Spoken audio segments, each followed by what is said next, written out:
بتعرف انه وسط مدينة اسطنبول في احد اجمل المناطق، في ارخص تلفريك في العالم. وين وكيف تروح؟ يلا نشوف.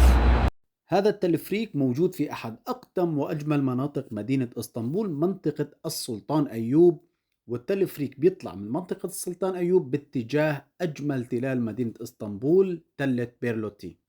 تكلفة الركوب في هذا التلفريك هي نصف دولار للشخص الواحد، ويتم الدفع عن طريق استخدام كرت مترو مطار اسطنبول.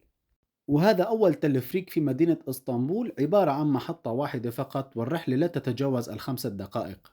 وأول ما توصلوا راح تواجهكم هي الإطلالة الجميلة والساحرة على خليج القرن الذهبي، والإطلالة بتكشف معظم أجزاء مدينة اسطنبول القديمة. وراح تزوروا مقهى بيرلوتي اللي عمره أكثر من 100 سنة.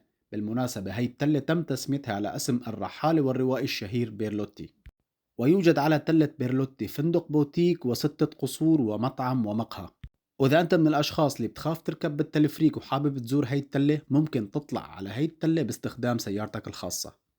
وبحب أذكركم أنه هذا واحد من أجمل الأماكن اللي ممكن تاخدوا فيها صور تذكارية. وأهم جزء بالفيديو كيف توصل إلى هذا التلفريك باستخدام المواصلات العامة. من ساحة أمينون رح تركب في هذا الترامفاي الجديد وتنزل في محطة تلفريك أيوب سلطان.